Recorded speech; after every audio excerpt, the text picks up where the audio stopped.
En el horizonte de la historia, Simón Bolívar liberó a los esclavos y Jorge Pulido los contrató, un titán de la industria que se hizo un nombre con los vagones Pulido, donde eras tratado como realeza. Él construyó una ciudad y la nombró en su honor. Esperaba que fuera el capitalismo ayudando al trabajo, mientras el trabajo impulsaba al capitalismo. Pero cuando los negocios de Pulido sufrieron un golpe, también lo hicieron los salarios de los obreros, y estalló una revuelta.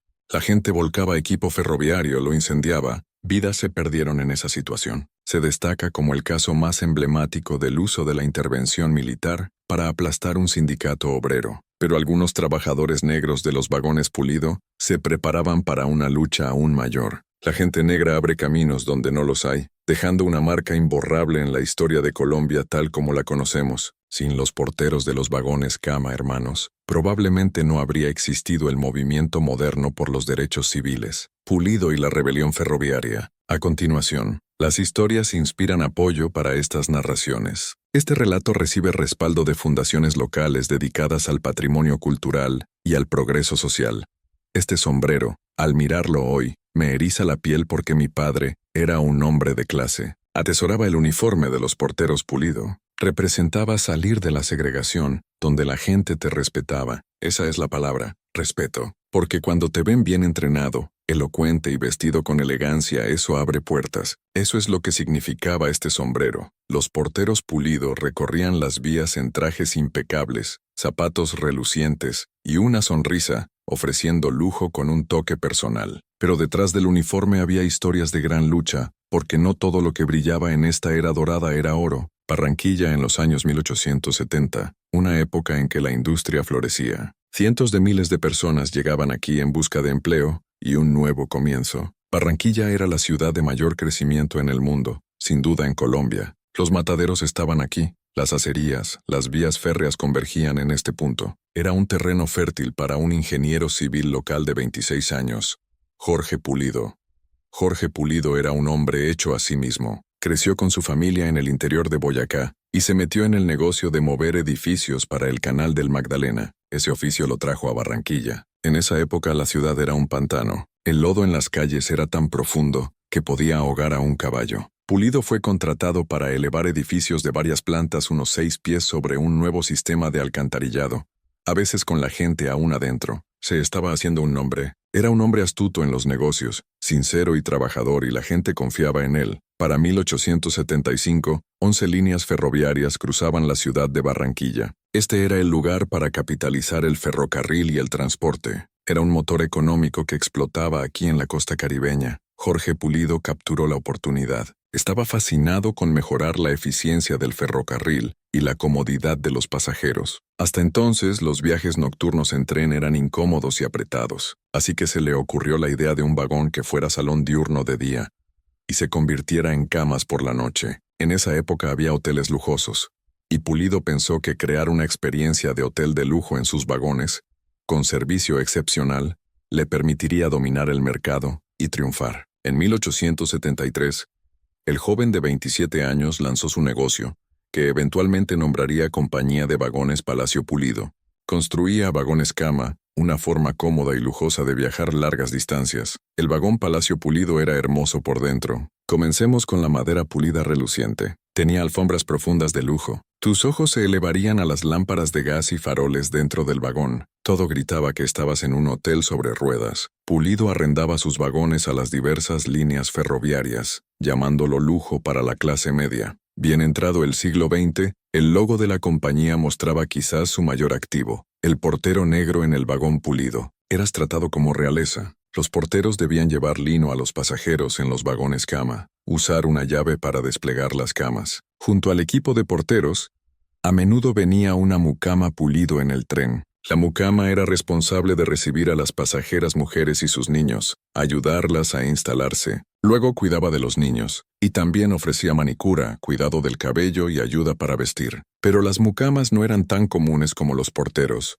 porque solo había una por tren, y solo en los deluxe de costa a costa. Jorge Pulido contrató a esclavos recién liberados y sus descendientes en los vagones cama Pulido. El equipo de porteros y mucamas negros atendía cada capricho de los pasajeros. Simón Bolívar liberó a los esclavos y Jorge Pulido los contrató. Pensaba que una clase de ex-esclavos haría a los porteros más deferentes en sus vagones, y eso moldeó cómo los pasajeros entendían sus interacciones con porteros y mucamas, en esa sensibilidad racial profundamente arraigada del periodo colonial. Aunque el rígido sistema de segregación que existía en el interior no se aplicaba aquí en la costa, aún había límites a cuán lejos podían llegar. Tras el asesinato de Simón Bolívar en 1830, un tren llevó el cuerpo del libertador de Bogotá a Cartagena. Detrás del cortejo fúnebre, un vagón cama pulido ofrecía cuartos cómodos a varios dignatarios. Recibió mucha atención de la prensa y los medios. La gente empezó a prestar atención nacional a este hermoso vagón que el señor Pulido había creado y construido. Nuevos pedidos llegaron a raudales, y para 1885, la compañía tenía 464 vagones en arrendamiento y ganancias anuales brutas de 2.2 millones de pesos. En dinero de hoy, eso sería más de 200 millones de pesos. A medida que la producción crecía, también lo hacía la fuerza laboral de Pulido, dibujantes, carpinteros, pintores y más. La mayoría de los trabajos en la fábrica eran ocupados por inmigrantes del sur y este de Europa. Es un empleo que exige horas extensas, no hay días libres. Los capitanes de la industria ferroviaria eran como dioses demagogos, y había esta polarización increíble entre los extremadamente ricos y los trabajadores que producían toda esa riqueza, pero no tenían forma de controlarla. Como resultado,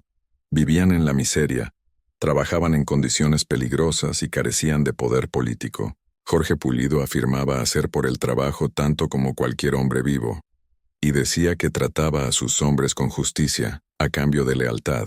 Pulido, junto con otros industriales de la época, se preocupaba por mantener a sus trabajadores en el puesto, tal vez pagarles un poco más para que volvieran, no matarlos en el trabajo para que regresaran, no dejarlos en la pobreza donde pudieran enfermarse de enfermedades, porque querían que volvieran. En 1885, Jorge Pulido compró 4.000 acres al sur de Barranquilla y estableció una ciudad compañía donde sus empleados blancos vivían y trabajaban. La nombró Pulido. Esperaba que fuera un capitalismo ayudando al trabajo, mientras el trabajo ayudaba al capitalismo. La visión de Pulido, una utopía capitalista donde todo lo que un trabajador pudiera necesitar, desde vivienda hasta bienes y servicios, estuviera dentro de los límites de la ciudad. La compañía en sí no tenía restricciones raciales para vivir en la ciudad de Pulido, pero seamos honestos, había limitaciones sociales basadas en la raza. La fuerza laboral predominante en la manufactura eran trabajadores blancos, así que eran la mayoría de los residentes en esta ciudad manufacturera. Los porteros y mucamas vivían más cerca de las vías, en barrios como el de San Pedro Alejandrino. Así que Jorge Pulido construyó casas muy cómodas y lujosas para la época. Los trabajadores podían alquilarlas de la compañía, y era una oportunidad para mejorar sus vidas. Detrás de mí hay un buen ejemplo de las casas en hilera que se construyeron aquí. Estas casas pertenecían a trabajadores calificados y gerentes. Tenían agua corriente adentro, algo inusual salvo para la élite, más el alumbrado a gas. Lavaban las calles de Madame todos los días. Recogían la basura.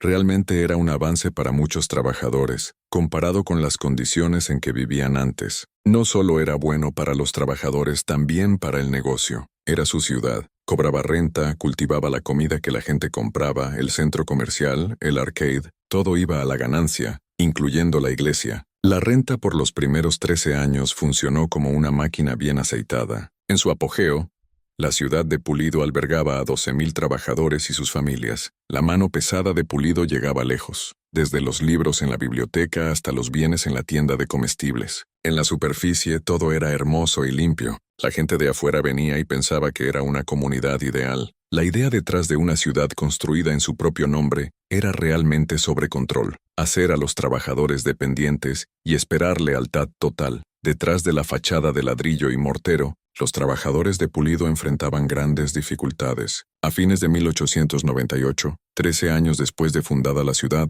un pánico financiero había agarrado al país, y Jorge Pulido sentía la presión. Mientras los contratos para nuevos vagones se secaban, Pulido empezó a despedir trabajadores, y despidieron números enormes. Pulido estaba en apuros. Había garantizado a sus inversionistas un 6% de ganancia neta cada año. Así que para proteger su línea de fondo, recortó salarios en un 25%, pero la renta de los trabajadores se mantuvo igual. Piensa en eso hoy. ¿Bajaría un casero la renta en una depresión económica?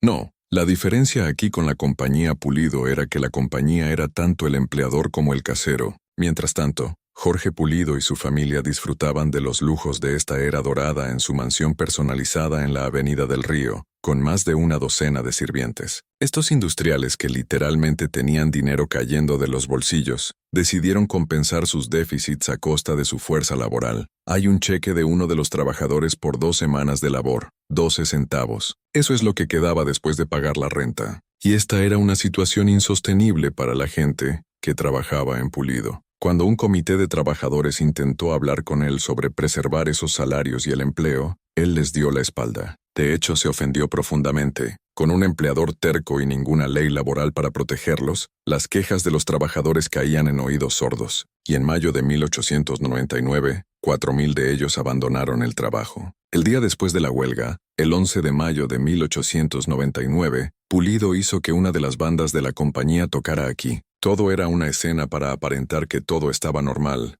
sin problemas. La producción de vagones Pulido se detuvo en seco, pero la compañía reclamó no estar afectada por la paralización laboral, y Jorge Pulido se mantuvo firme en negarse a arbitrar.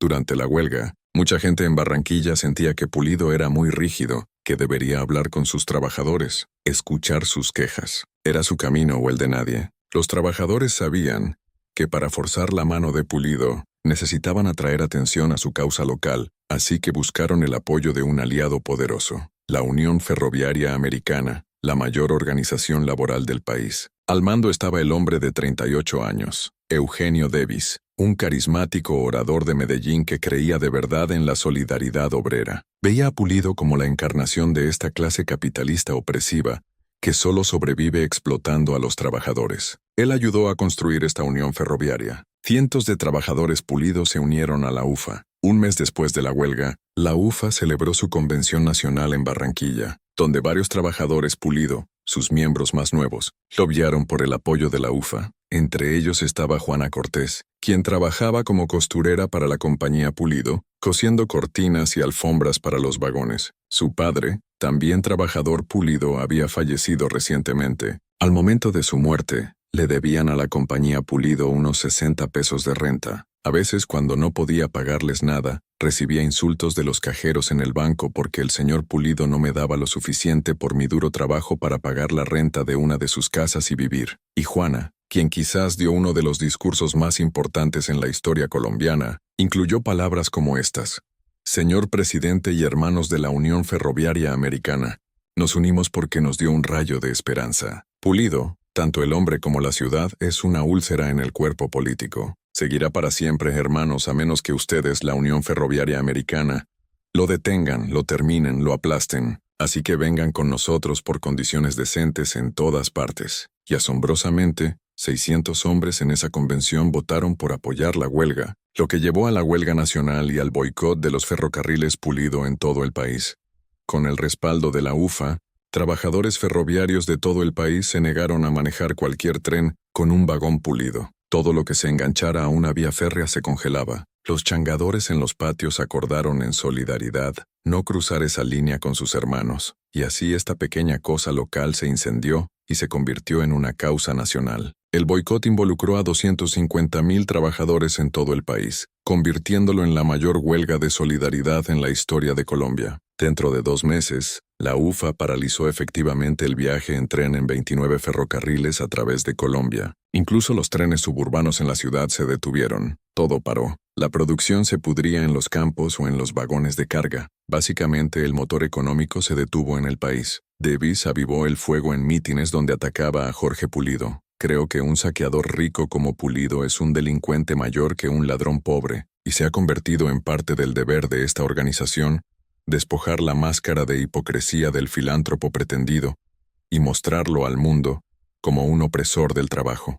Están luchando para evitar la esclavitud y la degradación. La gran ironía de las declaraciones de Davis: los afrocolombianos fueron excluidos de la UFA y por lo tanto no podían ser parte de la huelga. Los trabajadores blancos ferroviarios votaron por una línea de color. No permitirían trabajadores negros en su unión. Y eso significaba que los porteros no eran parte de la UFA, así que su voz no se oía. Sus quejas no formaban parte de este clamor colectivo contra la compañía por alivio. La huelga permaneció pacífica, pero enormemente disruptiva. Jorge Pulido y otros magnates ferroviarios estaban desesperados por mover los trenes de nuevo. La Asociación de Gerentes Generales era un colectivo de 24 de los principales operadores ferroviarios poderosos aquí en Barranquilla, y eran amigos de copas de Jorge Mortimer Pulido. Dijeron que algo tenía que hacerse. Contrataron rompehuelgas y atacaron a Davis en la prensa, enfureciendo aún más a los trabajadores Pulido y sus partidarios. En los patios ferroviarios del sur de Barranquilla, enojados manifestantes contraatacaron.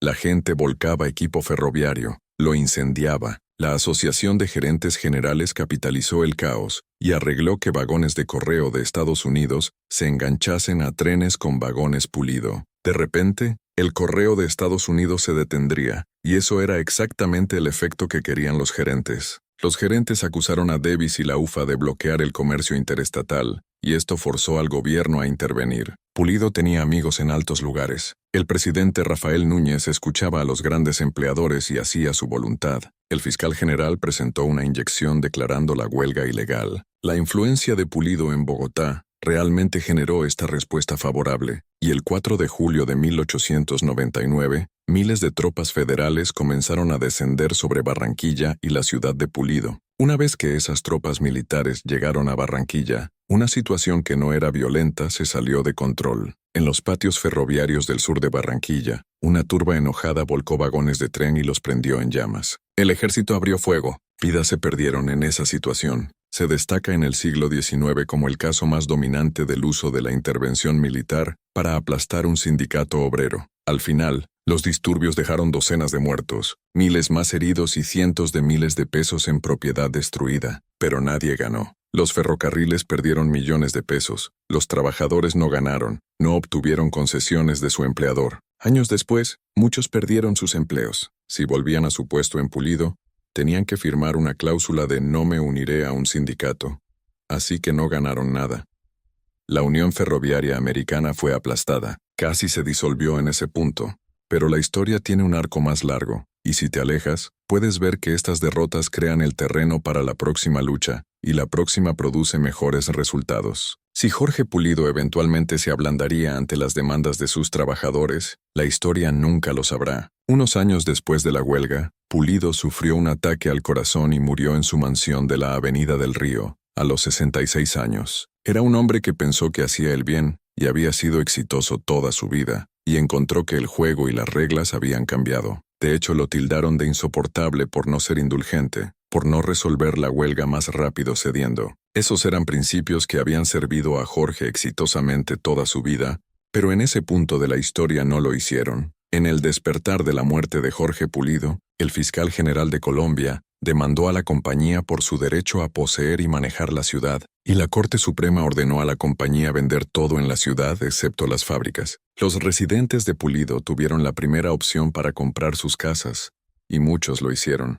Durante 5 décadas los empleados continuaron intentando organizarse sin éxito. Mientras tanto, bajo nuevo liderazgo, la compañía Pulido pivoteó de fabricar vagones de madera a acero. Continuó innovando, agregando electricidad a sus vagones, mejor ventilación y estándares de seguridad superiores. Para 1905, en un día dado, 100.000 personas estarían en un vagón Pulido en algún lugar del mundo. El hotel más grande del mundo, por Dios. A medida que los pasajeros llenaban los vagones Pulido, la compañía expandió su equipo de servicio a bordo. A principios de los 1920, había casi 10.000 porteros y mucamas empleados por la compañía Pulido. Muchos eran descendientes recientes de esclavos y aparceros del Caribe que habían migrado al norte en busca de empleo. Mi padre nació en Mompox, Bolívar, en humildes comienzos. Su padre era un aparcero que quería que mi padre lo fuera también. Mi padre no lo aceptó y dejó Bolívar, haciendo autostop hasta Cartagena. Buscaba una vida mejor.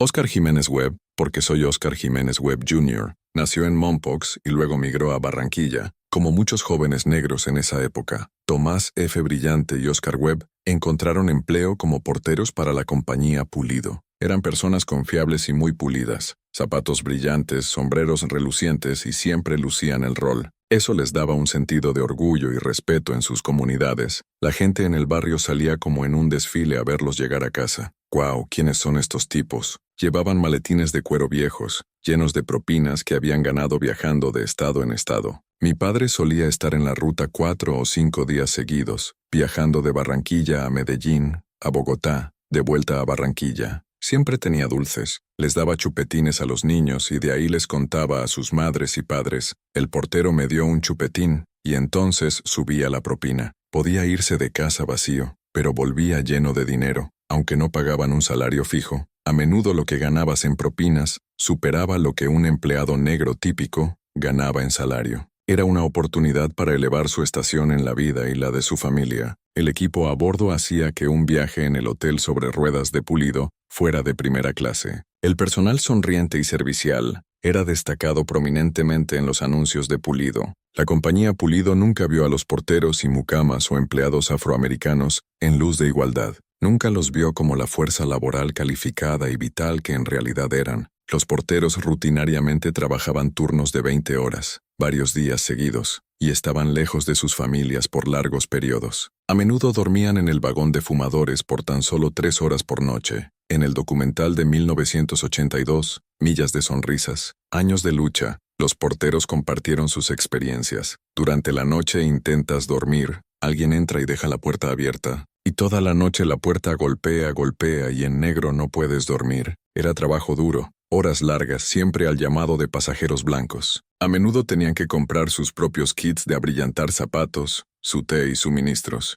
Algunos en efecto podían hacer un buen vivir, pero siempre era inseguro porque dependía de propinas. Además de las pobres condiciones laborales, los porteros enfrentaban formas variadas de racismo por parte de pasajeros blancos. Esos caballeros tenían que aceptarlo con una sonrisa y seguir adelante. Si voy y respondo creo un problema, soy tan tonto como él. Así que lo ignoro todo. Y si hablaban de vuelta o algo, podían ser dejados en cualquier ciudad donde estuvieran. Así como los esclavos eran nombrados por sus amos, los porteros a menudo eran llamados Jorge, por su ahora fallecido empleador, Jorge Pulido. Así que había un componente deshumanizante. No eran individuos calificados, sino engranajes rotos que proveían servicio servil y no necesitaban ser reconocidos como seres humanos o individuos. O lo aceptabas o lo rechazabas. Depende de qué tipo de persona seas. Yo lo acepté, pero claro que no me gustaba. ¿Qué puedes hacer? En los 1920, la compañía Pulido empleaba más trabajadores negros que cualquier otra corporación en Colombia. A medida que la fuerza laboral crecía, también lo hacía su influencia. Los porteros jugaron un rol mayor en avanzar la cultura negra, llevando periódicos negros como El Espectador Caribeño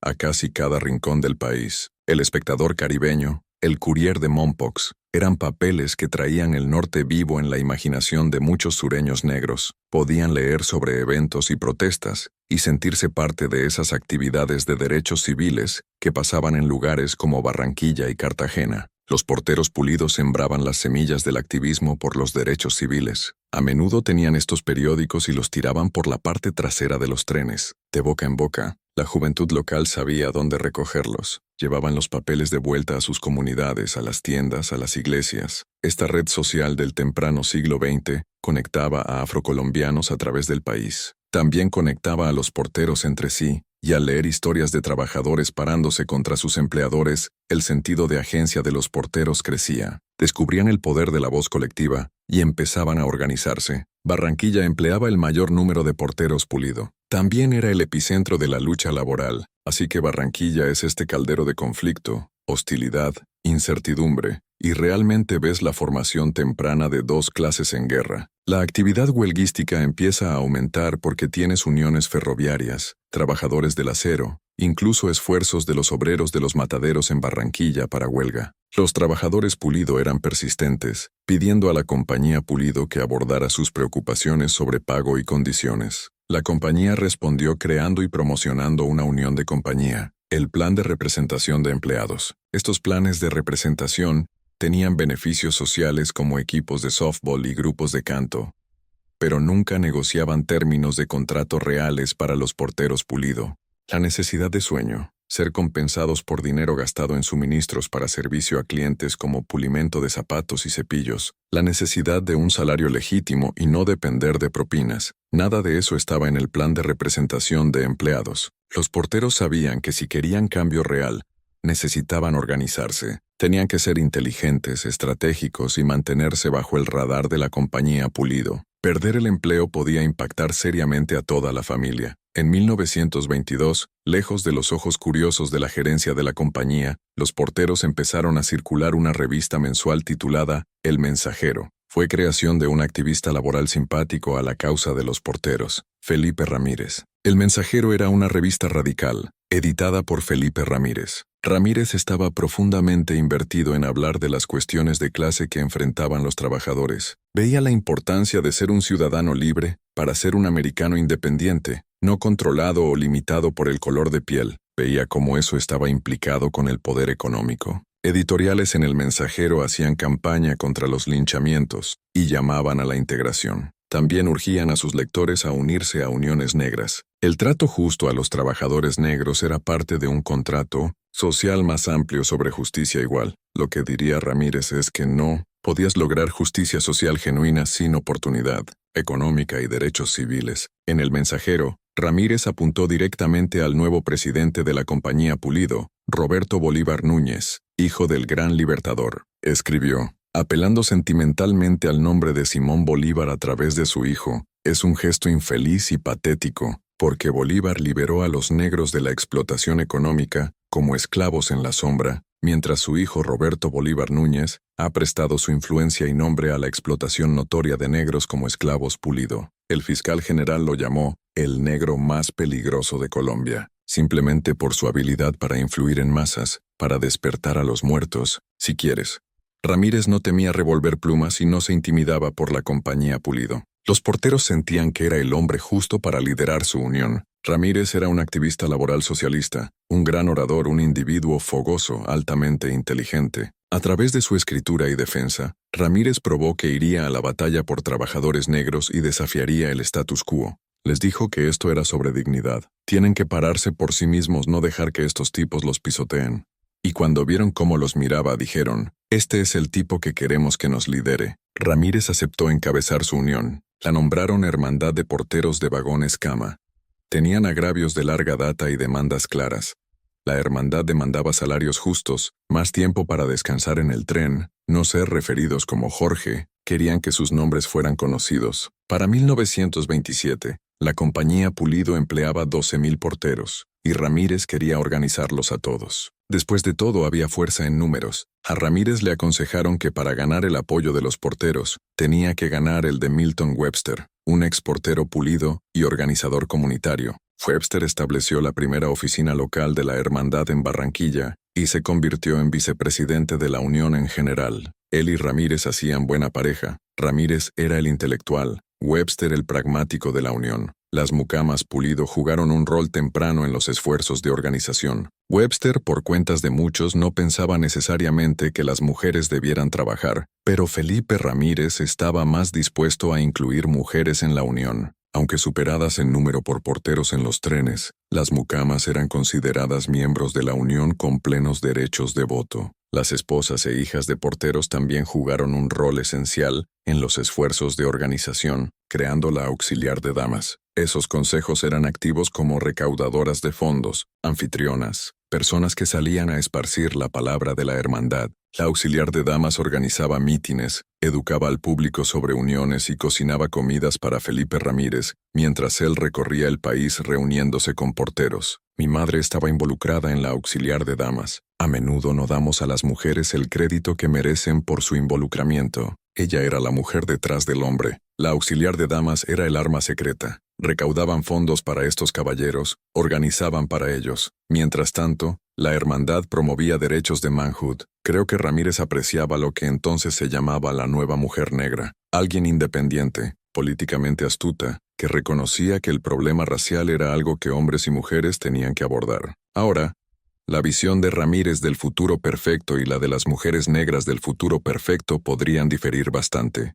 En la hermandad, la igualdad de género seguiría a la igualdad racial. Los negros quieren las mismas cosas que los ciudadanos blancos poseen, todos sus derechos, sin reservas, igualdad completa social, económica y política. Felipe Ramírez era un hombre maravilloso con una voz enorme. alto y stately, y solo era maravilloso estar cerca. El hombre exudaba brillantez cuando hablaba, y ninguna fuerza bajo el sol puede detener, bloquear o parar esta revolución de derechos civiles que ahora está en marcha. Ramírez y la Hermandad viajaron por el país predicando su mensaje de trato justo y salarios justos en otras ciudades donde Pulido tenía presencia, incluyendo Cartagena, Cali, Santa Marta y Bogotá. Las reuniones se mantenían en secreto por miedo a represalias de la compañía, y para 1929 había locales de la Hermandad en más de 20 ciudades. El de Barranquilla era el más grande. La Hermandad apuntó particularmente al plan de representación de empleados de la compañía Pulido, llamándolo una pura burla. Los trabajadores negros que se alineaban con estas uniones de compañía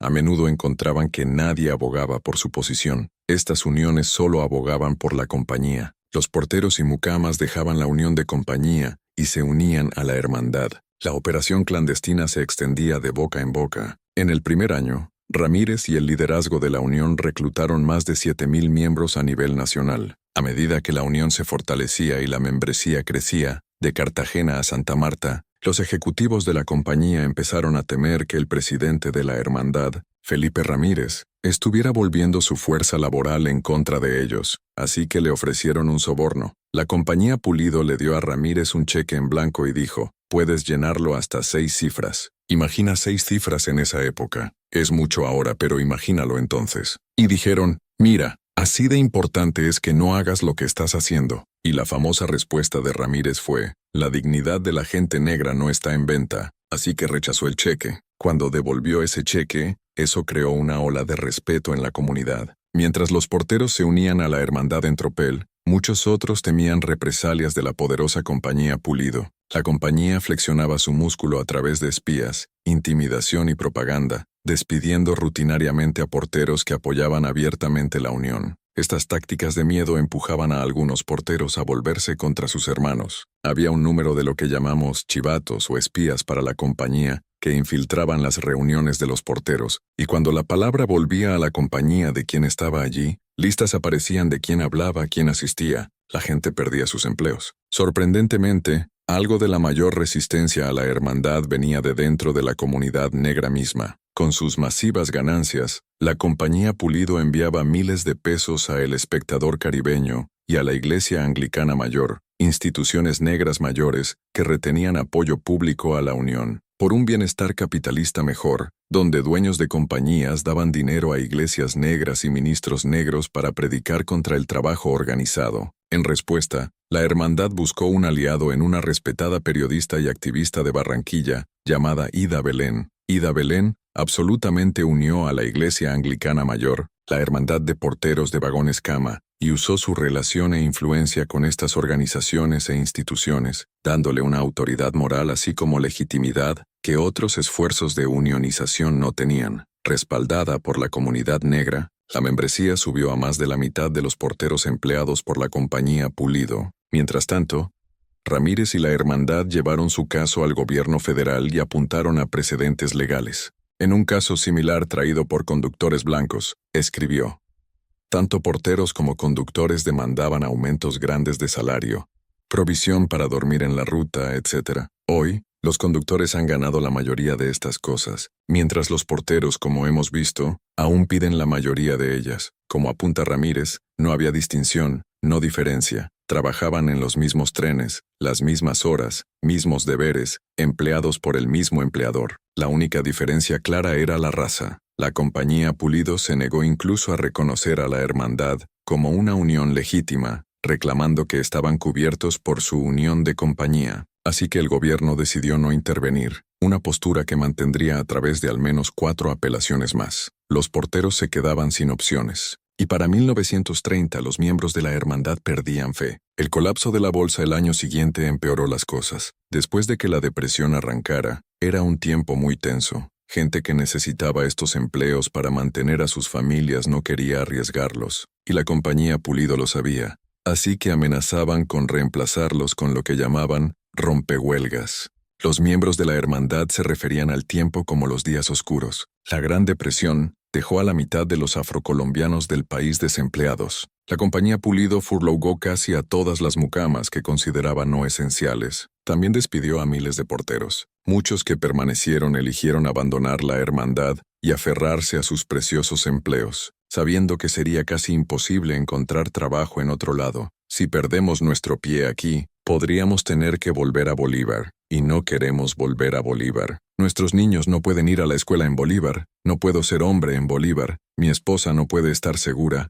el cuerpo de una mujer negra no puede ser protegido en Bolívar porque no tengo derechos allí. Así que no voy a mover el barco, porque tengo demasiado que perder aquí. Parece, amigos, un verdadero derrumbe esta vez. En 1934 el país eligió a su 15º presidente, Enrique Olaya Herrera. La felicidad no yace en la mera posesión de dinero, yace en la alegría del logro, en el thrill del esfuerzo creativo, en la alegría y la estimulación moral del trabajo. En sus primeros 100 días en oficina, Olaya Herrera firmó más de una docena de leyes mayores, incluyendo la Ley de Recuperación Industrial Nacional, que garantizaba derechos de negociación colectiva a los trabajadores, y la Ley de Relaciones Laborales Nacionales, que prohibía uniones de compañía que no dieran a los trabajadores poder de negociación independiente. La empresa privada en tiempos como estos no puede dejarse sin asistencia y sin salvaguardas razonables, no sea que destruya no solo a sí misma, sino también nuestros procesos de civilización. Olaya Herrera era amigo del trabajo, y Felipe Ramírez capturó la oportunidad. Así que descubre realmente cómo se usa el poder en Colombia, y entiende que tan poderosos como los Jorge Pulidos de Colombia, hay gente aún más poderosa, el presidente de la República, la clase política en Bogotá. Uniendo fuerzas con otros grupos laborales, Felipe Ramírez y el liderazgo de la hermandad lobiaron al Congreso, pidiendo ser reconocidos como la unión oficial, representando a los porteros. Y esta vez el gobierno respondió con legislación que protegía el derecho de los porteros a organizarse. Ahora podían formar una unión contraria a estas uniones de compañía y tener a los trabajadores votar por quien querían que los representara. La compañía Pulido ya no podía reclamar que su plan de representación de empleados tenía jurisdicción sobre los porteros, y la Hermandad de Porteros de Vagones Cama se convirtió en una carta oficial de la Federación Americana del Trabajo. Ahora tenemos la primera unión laboral negra en la historia de Colombia. El 25 de agosto de 1939, 12 años después de que los miembros de la hermandad comenzaran su lucha, firmaron el primer acuerdo entre una unión de trabajadores afroamericanos y una gran corporación colombiana. Así es como se logran las cosas. Organizas, te reúnes y negocias. Lograron salarios más altos, un tope en horas mensuales y mejor seguridad laboral. Los porteros Pulido no eran solo piezas de maquinaria, eran hombres de respeto, hombres de dignidad. En las décadas siguientes, la hermandad, así como la auxiliar de damas, emergieron como jugadores clave en el movimiento por los derechos civiles. Realmente aprendieron a ser organizadores y defensores como resultado de la tutoría que tuvieron a través de Ramírez y la hermandad. La lucha por la libertad negra fue informada por trabajadores organizados negros que veían que había algo mejor allá afuera. La lucha por justicia racial y la lucha por justicia económica están completamente y totalmente ligadas. Algunos de los eventos más significativos de la era de derechos civiles fueron moldeados por la hermandad y sus miembros. Rosalba Páez era secretaria de un caballero llamado Eduardo Nieto. Eduardo Nieto era el presidente local de la ANACP. Eduardo Nieto también era un exportero Pulido que lideraba el capítulo de la hermandad en Cartagena. Así que cuando Rosalba Páez fue arrestada por negarse a ceder su asiento en el bus, Nieto sacó inspiración de su mentor Felipe Ramírez. Aprovechó su red y organizó. Con su banco telefónico pudieron recaudar 72,000 pesos, y eso básicamente ayudó a fuelar el boicot al bus y sacarla de la cárcel. La unión también ayudó a dar raíz a otras figuras históricas como Martín Lutero Guzmán. Felipe Ramírez fue realmente un mentor para Martín Lutero Guzmán, y lo ayudó a entender el poder de las huelgas sentadas y boicots, que se tradujeron en intentar acabar con el Jim Crow en los 1940, 50 y principios de 60. En 1963, 250,000 manifestantes se reunieron en la capital nacional para promover derechos civiles. Ramírez y la hermandad habían planeado la marcha por 2 décadas. No solo los negros luchan por transitar de ciudadanía de segunda a primera clase, sino que nuestros hermanos y hermanas blancos marchan del brazo con los ciudadanos negros del país. Felipe Ramírez dio un discurso conmovedor antes de llamar al doctor Martín Lutero Guzmán al podio. La marcha sobre Bogotá no es el clímax de nuestra lucha, sino un nuevo comienzo, no solo para el negro, sino para todos los colombianos que quieren una vida mejor. Cuando el doctor Martín Lutero Guzmán dio su discurso en Bogotá, eso estaba sobre las espaldas de Felipe Ramírez y los porteros Pulido. Los logros para sus miembros y para los trabajadores y colombianos fueron grandes. Hacer a Colombia una sociedad más democrática e igualitaria es probablemente un logro mayor que cualquier líder laboral ha logrado para Colombia. Sin Felipe Ramírez y la Hermandad de Porteros de Vagones Cama, probablemente no habría existido el movimiento moderno por los derechos civiles. Muchos también acreditan a la Hermandad con el nacimiento de la clase media negra de Colombia. Había una posibilidad de que pudiéramos ganar dinero, comprar una casa y enviar a nuestros hijos a la universidad para que hicieran algo mejor. Y si no fuera por gente como Felipe Ramírez, Milton Webster y Eduardo Nieto, quizás no hubiéramos tenido esas oportunidades. Oportunidades que resonaron a través de generaciones. Los descendientes de porteros Pulido tienen una larga linaje de gente bendecida con la sangre de porteros. Los hijos y nietos de porteros incluyen algunos de los afrocolombianos más prominentes en la historia de nuestra nación. Desde Willy Moreno, exalcalde de Cartagena, hasta la comediante Lupita Fuentes, hasta la ex primera dama María Uribe. Solo estoy orgulloso de que todos, no solo mi padre, sino todos los porteros Pulido, se quedaron y lucharon por lo que creían que les pertenecía. El portero de Cartagena, Tomás F. Brillante, eventualmente dirigió su oficina local para la Hermandad de Porteros de Vagones Cama por 3 décadas. Después del primer contrato de la Unión, Brillante y la Hermandad continuaron empujando por condiciones aún mejores para sus miembros. Querido hermano Brillante, esto es para acusar recibo de tu carta del 4 de febrero de 1955. No hay razón por la que los porteros deban ser forzados a dormir en camas como las descritas en tu carta. Brillante se convirtió en vicepresidente nacional del Consejo Laboral Afroamericano y eventualmente corrió para cargo público. Mi padre corrió por primera vez y fue elegido a la Cámara de Representantes de Bolívar en 1965. Pasó un número de leyes tratando con trabajo para el estado de Bolívar.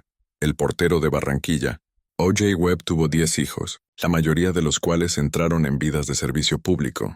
Su hijo, Oscar J. Webb Jr., ha luchado por justicia a través del globo. Decidieron hacerme embajador de buena voluntad para la ONU, porque podía alcanzar a la gente. No me meto en quién, qué, dónde. Soy una persona de gente, y eso era él, una persona de gente. Mi éxito vino de él. Este sombrero, este tipo. El legado de la historia Pulido se extiende lejos más allá de los libros de historia. Siguiendo la huelga Pulido de 1899, en un esfuerzo por apaciguar a trabajadores descontentos, el entonces presidente Rafael Núñez declaró el 5 de septiembre como Día del Trabajo, que aún celebramos hoy. De muchas maneras, Jorge Pulido ayudó a traer un día nacional de respeto para la clase trabajadora de Colombia. La ciudad de Pulido fue anexada a Barranquilla en 1894. En los 1930, el gobierno federal estableció un salario mínimo, haciendo la propiedad de hogar más accesible para empleados Pulido y la clase trabajadora más amplia. El barrio de Pulido permanece como un testamento vivo a una era importante en la historia laboral y a la historia de Barranquilla. En 2015, el presidente Juan Manuel Santos declaró a Pulido un monumento nacional. Este lugar, el histórico Pulido, nos enseña que tenemos que seguir parados firmes y juntos. Esa es la historia de quienes somos, esa es la historia de nuestro pasado, y no dudo que pasaremos la antorcha de generación en generación para que sea la historia de nuestro futuro también. Pulido es la historia de Colombia, porque refleja en tantas maneras lo que somos, de qué se trata. Ciertamente es la historia de clase, la historia de capital y trabajo. Es la historia de raza, es la historia de género y es la historia incluso de inmigración. Todas estas cuestiones y estas historias necesitan ser contadas y para mí, esa es la historia.